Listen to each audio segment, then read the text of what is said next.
Hey everyone, welcome back to Dweeb Factory. My name is Bo, this is Kevin, and we got a little bit of GameTalk news for you. From Gamescom 2015, the first item on our list is going to be Dark Souls 3. Oh yeah.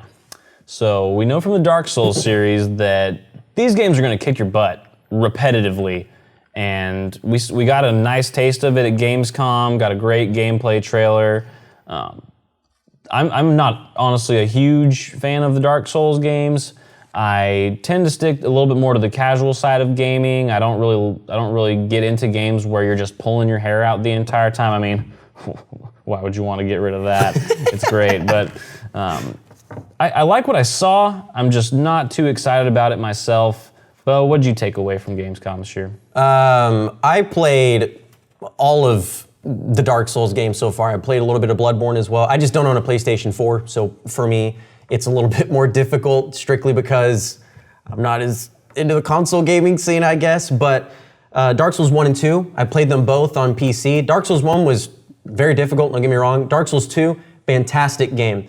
I really am excited for Dark Souls 3 because they kept essentially the same interface, but it's just the graphics look phenomenal, and what's interesting about this is that it's geared specifically for just next-gen consoles, which is just the now generation of consoles, and it's really going to push a lot of this stuff on a PC as well.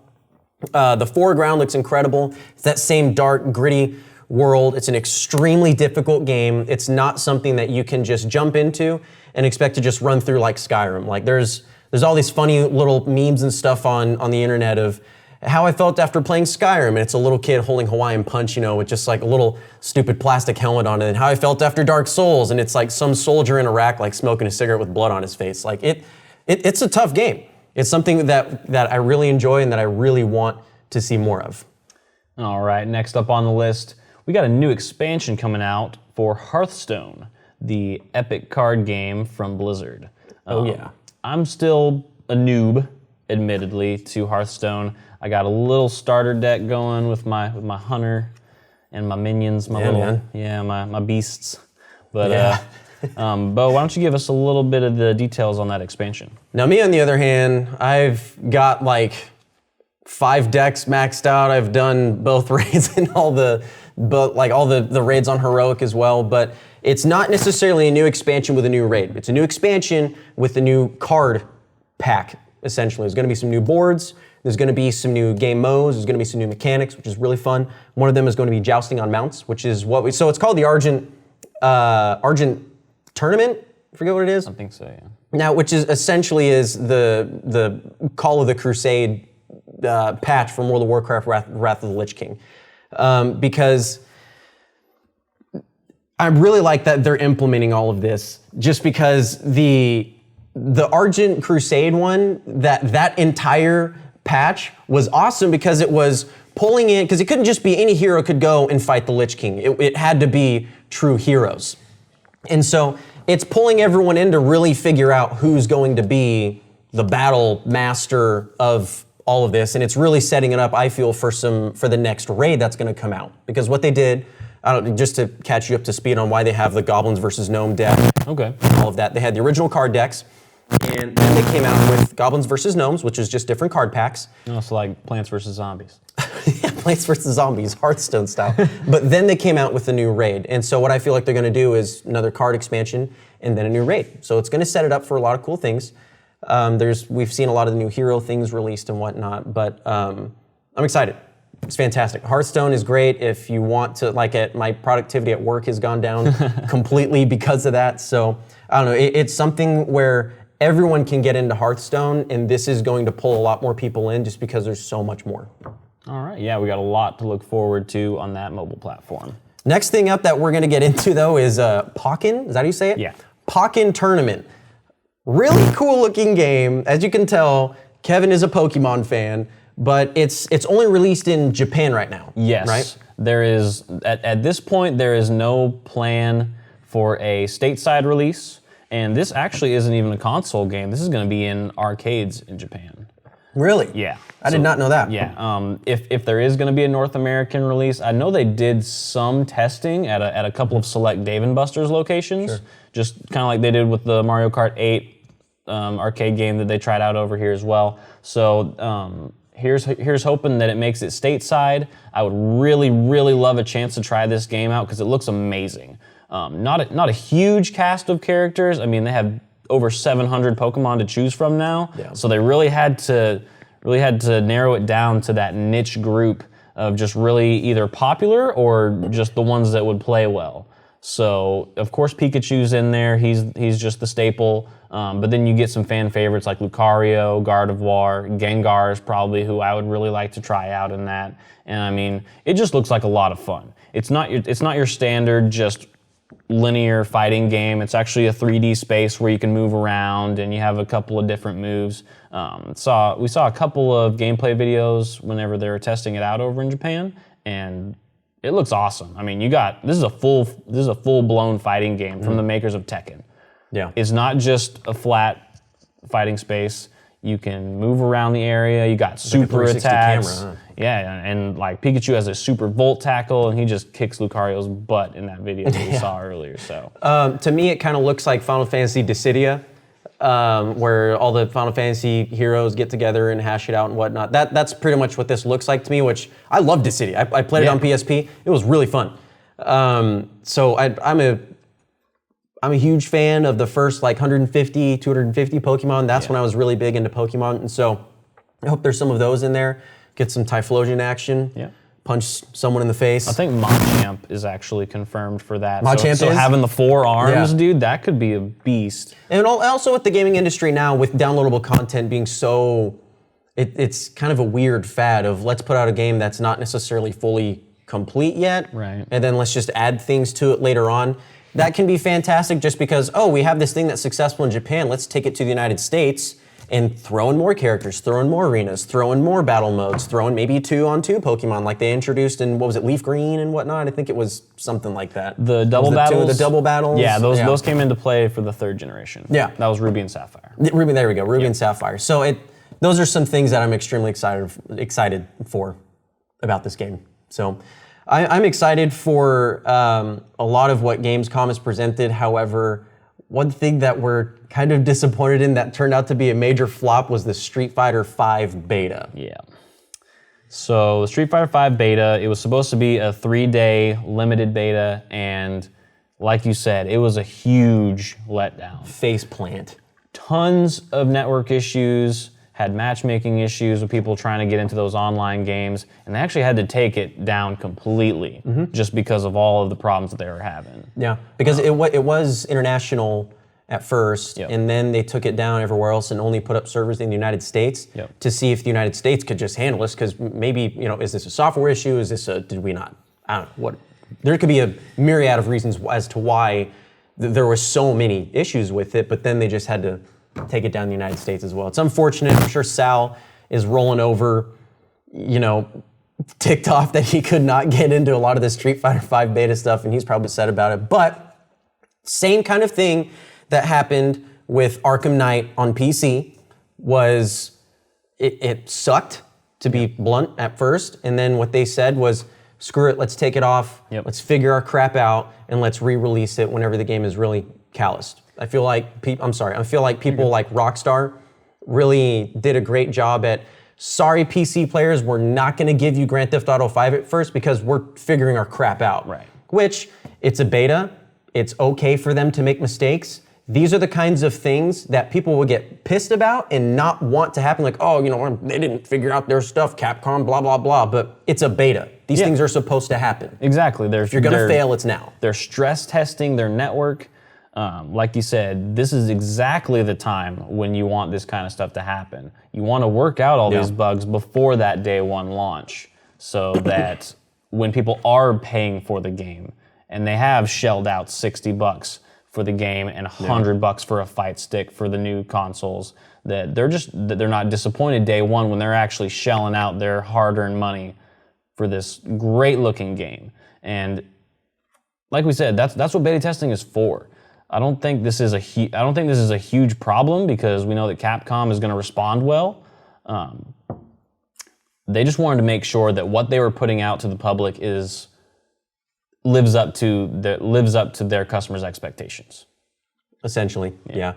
A game that was, when was it introduced? It's going to be Quantum Break. Yep. Is what it's called. Yeah. It was introduced back in what, 2013? Yeah, at E3 we saw a trailer back in 2013. Really haven't seen it since then. We didn't know if it kind of just disappeared and lost some funding. Yeah. But at Gamescom 2015, we saw a full-blown gameplay trailer, cinematic trailer, and wow, this looks fantastic.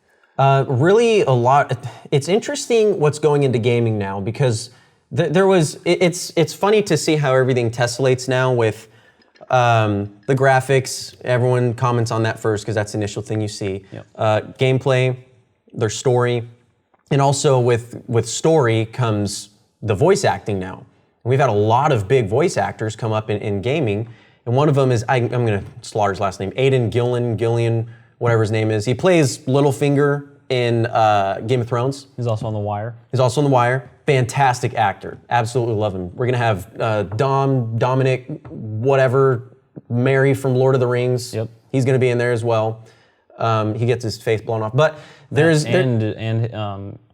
Sean Ashmore from the X-Men movies actually plays his brother in the game. Yes. Yep. Yes. I'm going to rant a little bit about this for the next 10 seconds or so, but it's cool because what this game basically is it's a third-person shooter, and you go through and it has a lot to do with stopping time. And you go through and you can create this area to where your bullets will stop in front of a guy, you can run over here, and then you can start time again and watch your bullets then hit the guy. And so it's one guy on, say, 20 people in this little warehouse thing is what you see in the gameplay. And it's interesting just because you actually get to see something that makes sense of one guy taking on a bunch of other guys rather than, like I said earlier, full YOLO going in there. This adds a different mechanic to it.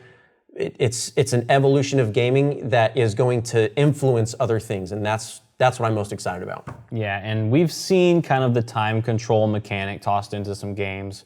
Sands of Persia, Sands of Time is probably the biggest example for you. Max Payne. Max Payne, where you're not really manipulating time yourself. It just kind of slows it down, and that adrenaline's running for him. So everybody is slowed down in that sense, even Max. Yeah. In this game, the main character, I think his name is Jack. I'm not 100% sure on that, but he can actually control these stutters in time, is what they call them, and he can actually make a field where one person can get slowed down, or like if someone throws a grenade and it's sitting at your feet, you can do it at your feet and it'll stop the grenade from blowing up and you can run away and get away from the explosion. There's so many uses for this, and one of the biggest things that we took away from this is just the physics engine that they brought to life here.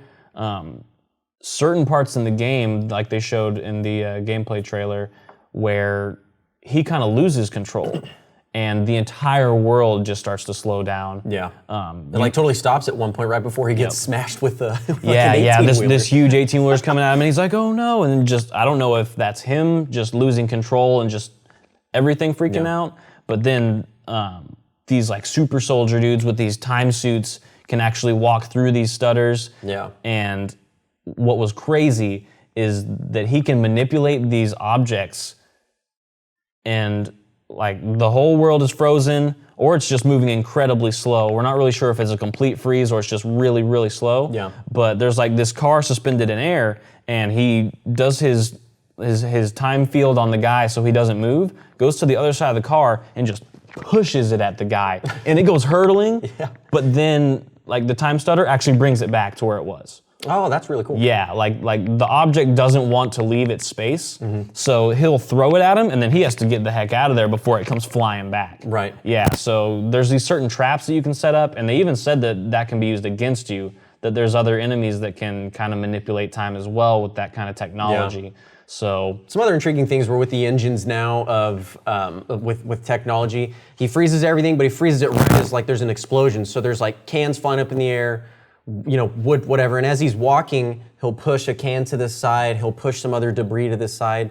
It's great. It's just something that's going to be actually really cool to see of how gaming is going to be transformed of this. What is this going to be a game that they didn't reveal a lot on the game as a whole. So there's some questions left unanswered, which is intriguing to me, and I hope to get more into that. Yeah, the biggest letdown that I have for this one is that it's an Xbox One exclusive.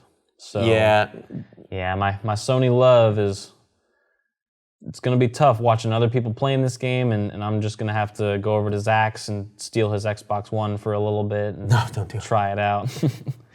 But I think we've spent enough time on Quantum Break. The next action game that we want to talk about is the sequel to Mirror's Edge. It's Mirror's Edge Catalyst. And we got the main character returning in this one, Faith Connors.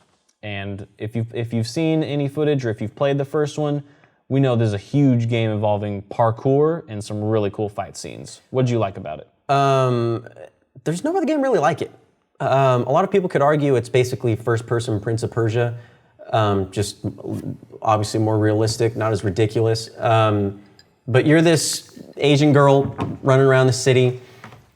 You can start running, you can do these awesome slides through something real narrow, get up, run some more, do a wall run, jump, smack someone in the face. My favorite part about the gameplay was just how much detail actually went into this trailer, just because she runs, jumps, she's about to jump through a window, and it kind of slows down for a minute, and you see her reflection in the window right before she actually kicks it and hits it and goes through, busts through, punches a guy in the face, disarms someone else. It's very fast. It sounds kind of lame of like, you're just jumping off stuff and can you get a gun and shoot someone? And I'm done with that kind of stuff. I really like that this is different in pushing stuff. And not only bringing some added detail to the parkour elements, but definitely to the combat. Like you said, she's running around, she disarms a guy, but she doesn't just like knock the gun out of his hand.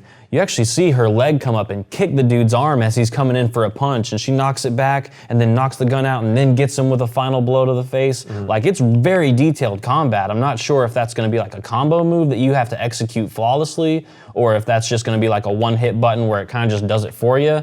The combat in the first one was pretty sophisticated, but I mean, you don't have a lot of weapons. It's mainly just using your speed and agility to outmaneuver the enemies that you're trying to face in that. So, I'm excited to play it. I'll play the heck out of it. Yeah. That one is not an exclusive. That one's going to be on PS4 as well as Xbox One, I believe. Yeah, I don't think that's a PC game. No, I don't. Hopefully it is, but for now it's just a console release. Speaking of cross releases, there is going to be speculation of an expansion being released at BlizzCon for Diablo III. Yep. Which you look at, there was a World of Warcraft expansion release today, earlier this morning at Gamescom. We've already had the Hearthstone expansion announced. We've already had the StarCraft 2 expansion announced. And we've already seen that there's going to be a little bit more of a reveal on some Overwatch and maybe an alpha, maybe, I don't know if they have beta going on right now that you can opt into.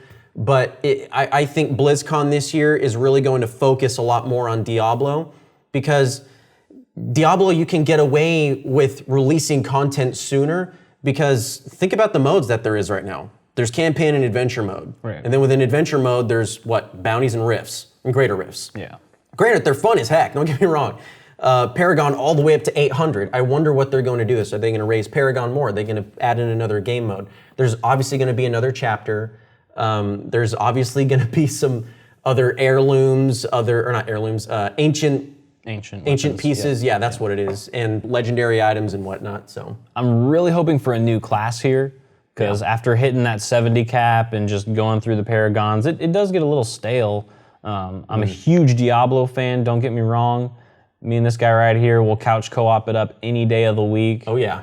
And man, what I would actually really like to see is maybe more of a magic healer class, because my monk build is just a tank. There's not as much support in this. Okay. No. I mean, currently. Right. Which is what we're hoping for. Yeah. So my monk build, I just spam that shield that gets both of your teammates. Oh yeah. And then I'll just chill in the middle of those mobs, pulling them back in. Meteor and my showers meteor coming man down. over here just slamming them all day with the meteors. So I'm really hoping for maybe a almost like a priest-like class, Whereas if you're playing with a 4-person group, you can have 3 guys geared towards tanking and doing DPS, and then you can have a dedicated healer who's not always in the middle of those mobs just soaking up some damage. Or something that would be a little bit more intriguing to see in, we played Guild Wars 1 a lot. We've dabbled in Guild Wars 2, but in Guild Wars 1, it wasn't, there was a pretty interesting class where there was just like support, where there was buffs, not necessarily healing. Which one are you talking about, the Mesmer? It wasn't Mesmer, I don't forget, it was a while ago. But okay. It was pretty much just support. It came out in one of the expansions. It wasn't in the initial release with those initial classes and whatnot. Oh, so in the first Guild Wars, it was either the Dervish or, because the Dervish was more of an attacker. I forget who it was. Anyway, what's cool about Diablo is you can do life on hit.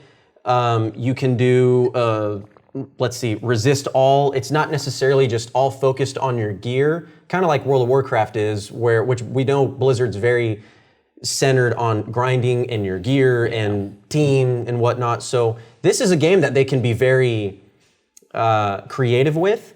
And what I think is extremely intriguing is that they can add another class that can just do buffs, because you don't have a lot of buffs right now. In World of Warcraft, you can actually have buffs, tons of healing, tons of tank, all of that. It's fantastic. So we're hoping for the best for that. The way it was actually, just one last little thing, the way it was actually, I guess, leaked out. Leaked out. Was some stupid intern in the Diablo side for Blizzard, I guess, told someone, hey, there might be a new expansion release for Diablo 3 at BlizzCon, which, that I don't know if that can be trusted or not, but yeah, our source isn't very reputable here, but I'm all for it, honestly. It's about time. Yeah. What else are they going to release? Overwatch gameplay? Which we've already seen a lot of this year. Yeah, I mean, unless they're just going to come out with a couple of new characters for Overwatch. What is BlizzCon in November, right? Yeah, November. Yeah, later this year. So we got something to look forward to near the end of the year. I would be ecstatic if this is actual news and not just some intern out there. Because Heroes of the Storm, trying to rile us up. Heroes of the Storm has a lot of stuff out now too. So it has to. The last game that they have to add something onto, I think, is Diablo. Yeah, I'd really think that it's next in line for an expansion, especially with them coming out with the whole World of Warcraft expansion, the Legion. Yeah. So, but here's hoping. That wraps it up for us for some game talk this week. Go ahead, follow us on Twitter. You can follow me at schmadams_445. You can see that at the bottom right here. I am at the Kevin Burke. That's B-U-R-K, no E at the end. And you can follow me on Instagram for all of our SGC and my Acon pictures that I got posted up there. That's at VKB23 on Instagram. Don't forget to like, subscribe, always share, and comment below for what you want to hear next time.